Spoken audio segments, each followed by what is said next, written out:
लोग कह रहे हैं कि पहलगांव में हुए आतंकी हमले ने असदुद्दीन अवैसी के दिल को बिल्कुल बदल दिया है।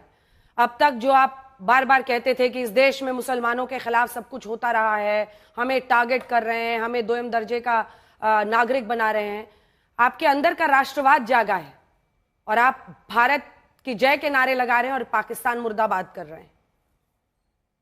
सच है। अब मैडम देखिए, अब मैं तो किसी को इजाज़त नहीं दे सकता ना कि मेरे दिल को आकर देखें। मैं तो अपना दिल अपनी वाइफ को दे चुका हूँ, कह रहा हूँ आपको। मैं हमेशा से मुझे फ़ख्र रहा है भारत पर। मैं जो कुछ ये कह रहा हूँ किसी को न दिखाने के लिए, ना मैं बदला हूँ। मैं कब बदला? मैं मैडम 2012 और 13 में जब हमको मणिशंकर अय्यर साहब और यशवंत सिन्हा साहब ने एमपीज को एक डेलीगेशन लेकर गए थे, वहाँ पर वो टीवी चैनल पर भी बोल चुका हूँ मैं, वहाँ पर खड़े रहकर बोल चुका हूँ मैं और हमेशा बोलता हूँ। तो ये बोलना कि मैं बदल गया हूँ, मैं माफ़ी चाहता हूँ, आप गैर ज़रूरी मुझ पर एक इल्ज़ाम लगा रहे। मैं कभी बदला ही नहीं। जो मेरे दिल में है वो मेरी ज़बान पे है। के खिलाफ जब आप विरोध करते हैं सर, तो आप सबसे बड़े दुश्मन बन जाते हैं सबके, और सब अब सबके अजीज हो गए हैं। पंचजन्य आपके भाषण को रोज ट्वीट कर रहा है। देखिए, वक्फ का मामला जो है वो देश के अंदर का मामला है। ये मेरे मुल्क के अंदर का मामला है। जब मेरे मुल्क के अंदर का मामला है तो मुल्क का संविधान मुझे इजाजत देता है कि मैं पार्लियामेंट में खड़े होकर उस कानून की मुखालिफत करूं। मैंने किया और बाहर भी कर रहा हूं। उस कानून की मुखालिफत करना तो देश से मुखालिफत तो नहीं है ना मैडम। जो पहलगाम में हुआ वो देश के अंदर आकर देश के नागरिकों को पाकिस्तान स्पॉन्सर्ड टेररिस्ट ने टेररिज्म किया, तो हम उसकी मुखालिफत कर रहे हैं। देश पाकिस्तान और भारत में फर्क यह है कि भारत में अभी भी डेमोक्रेसी है, चाहे उसमें हम शिकायत कर सकते हैं, मगर हम डेमोक्रेसी है, अपनी सरकार के खिलाफ बोलते हैं और बोलते रहेंगे। पाकिस्तान में तो डिक्टेटरशिप है, पाकिस्तान में तो एक फ्यूडल डेमोक्रेसी है।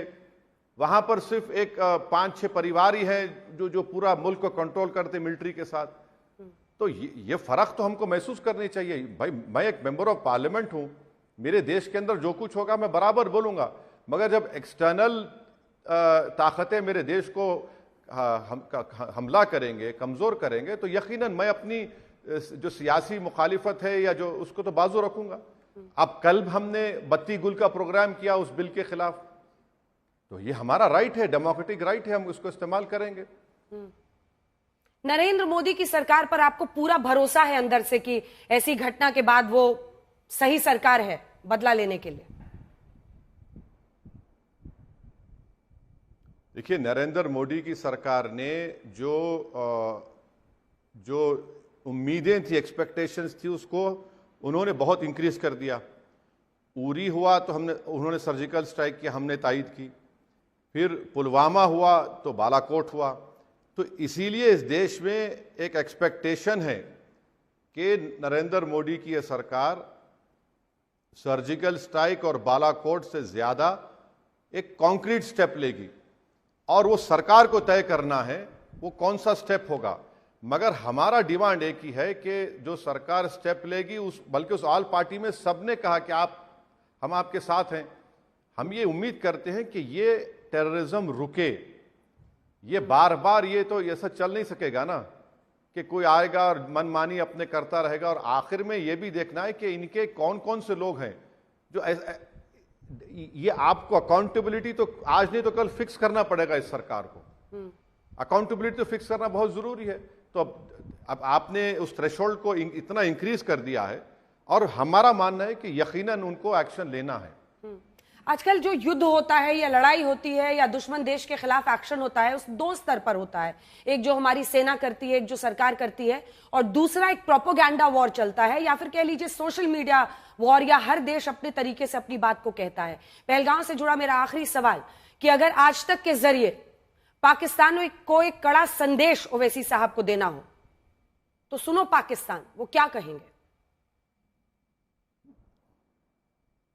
नहीं, हम पाकिस्तानी अवाम से कहेंगे कि आपके जो हुक्मरान इतने बरसों से आप लोगों पे हुक्मरानी कर रहे हैं, वो इस्लाम का नाम लेकर आपका बेड़ा गर्क कर चुके हैं।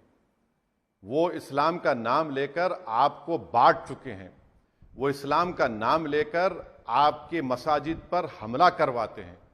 वो इस्लाम का तो नाम लेते हैं मगर अफगानिस्तान की फौज पर हमला भी करते हैं। वो इस्लाम का नाम भी लेते हैं और ईरानियन बॉर्डर पोस्ट पे हमला भी होता है। आपको ये देखना है, पाकिस्तान के अवाम को देखना है कि आखिर आप कब तक इन लोगों के झूठे प्रोपेगेंडे का आप शिकार होंगे। आपको क्या हासिल हुआ, आपको क्या मिला वहां पर? आपको तो कुछ हासिल हो रहा ही नहीं, सिवाय इसके कि आपको बताया जाता है कि भारत है और इस भारत को ऐसा कर देने का है, भारत हमारी आंखें दिखा रहा है। याद रखिए, भारत अब किस जगह पर खड़ा हुआ है, आप किस जगह पर नीचे पहुंच चुके हैं।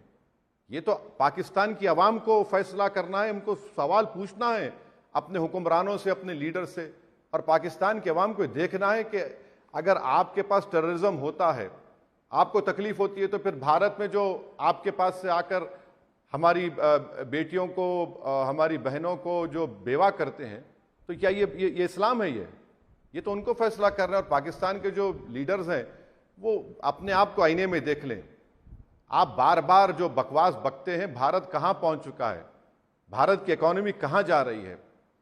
ठीक है, हमारे पास मुश्किलात हैं, मगर आप देखिए किस तरह से हम आगे जा रहे हैं और आप उसी रट में लगे हुए हैं। आप कहां पर हैं? आप तो, मैं फिर से कह रहा हूं कि आधा घंटा पीछे नहीं, आप लोग बाज़ाब्ता तौर पर 30 साल पीछे हैं भारत से। कहां साउथ एशिया में कौन पूछता है आपको? कौन आपके पूछता है? आपके पास पैसा नहीं है तो सीपीईसी का पैसा चाइना डाल रहा है आपको। तो ये इनको सोचने की जरूरत है और ये इनका ही नुकसान होने वाला है आगे जाकर, अगर ये बदलेंगे नहीं और इसी तरह से बकवास और अपनी ख्याली पुलाव की दुनिया में रहेंगे तो आपका ही नुकसान होने वाला है।